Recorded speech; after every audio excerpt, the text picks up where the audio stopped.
केवल इतना सा निवेदन है कि जिस भूमि को, जिस मकान को, जिस जमीन को, जिस जायदाद को आप बनाना चाहते हैं, जिस प्लाट को आप निर्मित करना चाहते हैं, कई कई घर ऐसे किराए के मकान में रहते थे तो अच्छे रहते थे, जब से घर बनाया प्रवेश करा तब से रो रहे हैं। 25 बार वास्तुशास्त्री वालों को बुला लिया, उसने यहाँ से सीढ़ी तोड़ दो, यहाँ से बना दो, यहाँ बाथरूम तोड़ दो, यहाँ से बना दो, ये पीछे से रास्ता कर दो, यहाँ से बना दो। ईमानदारी से कहना, पहले के समय में क्या वास्तुशास्त्री होते थे? नहीं। घर के बुजुर्ग कहते थे यहाँ कमरा बना दे बेटा, बेटा कमरा बना देता, यहाँ रसोई घर बना दे बेटा, घर के बुजुर्ग कहते थे वहां कमरा बनता था, घर के बुजुर्ग कहते थे वहां पर भोजन बनता था। उसके बाद भी उनके घर में शांति होती थी, फिर भी उनके घर में समृद्धि होती थी, लक्ष्मी की कोई कमी नहीं होती थी, कमाते कम थे पर देश की जिंदगी जीते थे, सुखमय जीवन जीते थे। आज के जमाने में बेटा कमा रहा, बहू कमा रही, पोता कमा रहा, पोती कमा रही, दादा कमा रहा, सारा घर कमा रहा है, उसके बाद भी सुख और समृद्धि और शांति नहीं है, उसके बाद भी आनंद की अनुभूति नहीं है, उसके बाद भी हमेशा रोना केवल सुख का होता है। जरा सा घर में 4 लोग रह रहे हैं पर चारों के मुंह भगोने जैसे रहते हैं, एक तपेले जैसा मुंह, एक भगोने जैसा मुंह, एक थाली जैसा मुंह, एक बेल्टोई जैसा मुंह, सब कोई बोलने को तैयार नहीं, क्योंकि जब जब बोले तो बर्तन की आवाज आए तो बोलेगी। एक माँ बैठी टीवी के सामने, एक माँ बैठी, एक सोफे पे बैठा, बोले ही नहीं आपस में। वो सुख गया कहाँ महाराज? कई लोगों के मैसेज आते हैं, गुरुजी हम बड़े दुखी हैं। कारण क्या है? बस कारण इतना सा है कि आपने जब मकान का निर्माण कराया, वास्तुशास्त्री को बुलाया, इंजीनियर को बुलाया, सब ठेकेदार को बुलाया, सबको बुलाकर मकान, प्लाट, जमीन, जायदाद सब दिखवाया, पर आपने उस भूमि पर पद्म पुराण कहती है, धेनु मानस कहती है, स्कंद पुराण कहती है कि उस प्लाट पर आपने 3 दिन तक एक गौ माता को नहीं बांधा, 3 दिन तक एक गाय को उस प्लाट पर बांधकर चारा खिलाते। ना वास्तुशास्त्री को बुलाने की जरूरत पड़ती, ना कभी समृद्धि की, ना सुख की जरूरत पड़ती, क्योंकि गाय उस जगह से सारी इंद्रियों को आनंदित देकर सुख प्रदान कर देती है।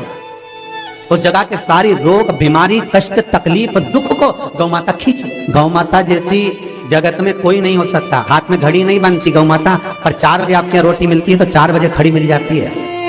3 बजे भोजन मिलता है तो 3 बजे आपके दरवाजे पे मिल जाती है।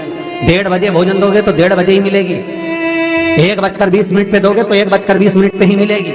कोई घड़ी नहीं बांधती, फिर भी समय पर आ जाती है। क्यों? क्योंकि भगवान ने उसको ऐसा बनाया है, 33 कोटि देवताओं ने उसमें ऐसा विराजमान कर दिया है कि जगत का वो कल्याण कर सकती है। उसका एक एक अंश जीव का कल्याण करने वाला है, एक एक अंश जगत का उद्धार करने वाला है। पर हम ये आज के युग में हम उसको भूल गए। आज के युग में हम ये सोचते हैं कि हम वास्तुशास्त्री को बुला लें, वो ये बता दे, हमने ये फ्लैट बनाया, हमने ये मकान बनाया, इसकी छत कैसी, इसका कमरा कैसा, वो बता देगा, सब कुछ बता देगा। उसके बाद भी लोगों को क्या सुख नहीं, उसके बाद भी शांति। फिर चलो तो चलो किसी बाबा जोगी क्या पूछ रहे, जो ऐसा घूम घूम के बताता, और उसके यहाँ जाकर पूछ लिया, बताओ बाबा जी हमारे घर में शांति नहीं, तो बाबा जी एक ही बात बोले, तेरे ही घर का है जिसने कुछ कर दिया। अब इसको याद आया 15 दिन पहले मेरी जेठानी से लड़ाई हुई थी, उसी ने कुछ करा होगा। अब बताओ बाबा जी ने आपस में ऐसा बीज बो दिया कि घर और जुड़ा हुआ था तो टूट गया। कोई बाबा जोगी सन्यासी तपस्वी साधक उपासक कभी नहीं कहता कि घर का है। हमेशा याद रखो, संसार में किसी की सामर्थ्यता नहीं है कि कोई आपका बुरा कर दे। किसी की सामर्थ्यता नहीं, संसार में किसी की सामर्थ्यता नहीं कि आपका बुरा कर दे। बस आपका बुरा आपका किया हुआ कर्म करता है, कोई दूसरा नहीं कर सकता। एक नींबू गिर गया दरवाजे पे तो 14 दिन तक नींद नहीं आई। सीसीटीवी कैमरे में देखो कौन पटक के गया, मेरे को तो 3 दिन से शंका हो रही पड़ोसन पे। अब बताओ, जब कैमरे में देख लिया तब मालूम पड़ा बेचारा साइकिल वाला सब्जी लेके जा रहा था उसके घर पे और नींबू पॉलीथीन से टपक गया। तब सुकून मिला कि ये नींबू, तब सोई आराम से कि पड़ोसन ने कुछ नहीं किया। ना जाने किसने क्या विद्या कर दी, ना जाने कौन ने कौन सा टोना मार दिया।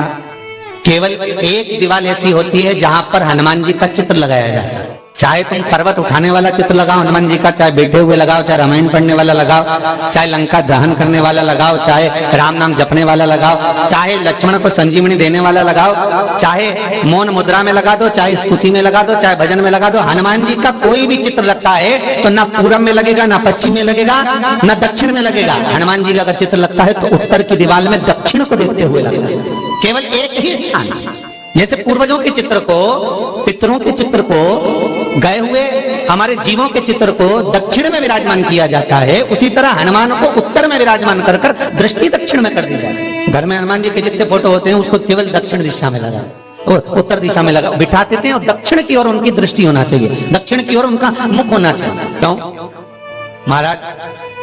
अगर व्यक्ति के जीवन में कोई बीमारी आने वाली है, व्यक्ति के जीवन में कोई रोग आने वाला है, व्यक्ति के जीवन में अगर कोई कष्ट आने वाला है, व्यक्ति के जीवन में अगर कोई परेशानी आने वाली है, व्यक्ति के जीवन में कोई एक्सीडेंट का योग भी बनने वाला है, तो शास्त्र कहता है वो दिशा दक्षिण से ही बनता है। ये दक्षिण जो दिशा है ये यम की दिशा।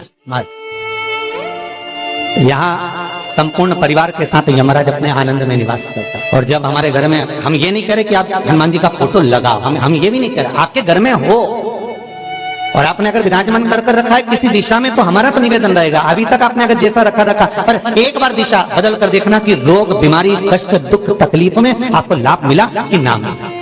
हनुमान जी ने केवल दक्षिण दिशा की ओर अगर मुख कर हमने विराजमान कर दिया, फोटो ही विराज दिया। हम ये नहीं कहेंगे आपसे कि आप बाजार से फोटो खरीद के लाओ फिर लगाओ, नहीं, आपके घर में हो तो आप लगा दीजिए, आपके घर में हो तो विराजमान करें। अच्छा, कितनी विपरीतता है वो भी आप जरा जानिएगा महाराज, कि शंकर भगवान के ऊपर जो जल चढ़ाया जाता है उसकी जलाधारी उत्तर में जाती है। कई लोगों को तो आज भी तुलसी उतारना तक नहीं आता कि तुलसी का दल कैसे उतारा जाता है। कई जगह तुलसी के क्यारे के नीचे शंकर जी का शिवलिंग रख दिया जाता है महाराज, कहीं नहीं है ध्यान, बस चल रहा है स्मरण।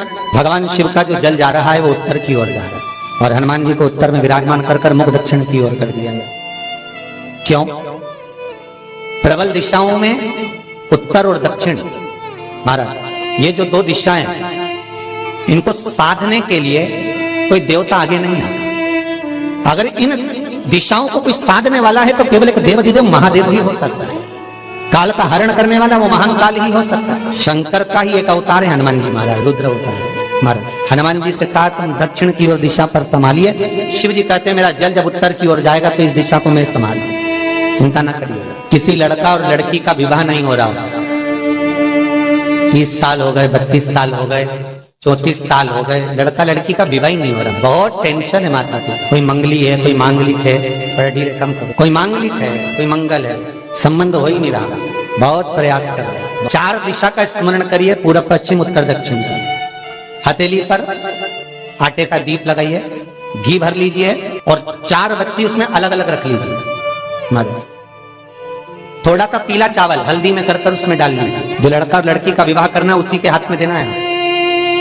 और देव उठनी एकादशी के दिन, जिस दिन देवता उठेंगे, जिस जगह पर तुलसी सालिग्राम का आप पूजन करते हो, गन्ने के नीचे, ईख के नीचे तुलसी का क्यारा रखकर पूजन करते हो, वहां पर भगवान शिव और भगवान नारायण का नाम लेकर उस दिए को रगवा दीजिए और वहीं पर हल्दी का तिलक उस लड़का या लड़की का कर दीजिए और उसके हाथ में थोड़ी सी हल्दी लगा दीजिए।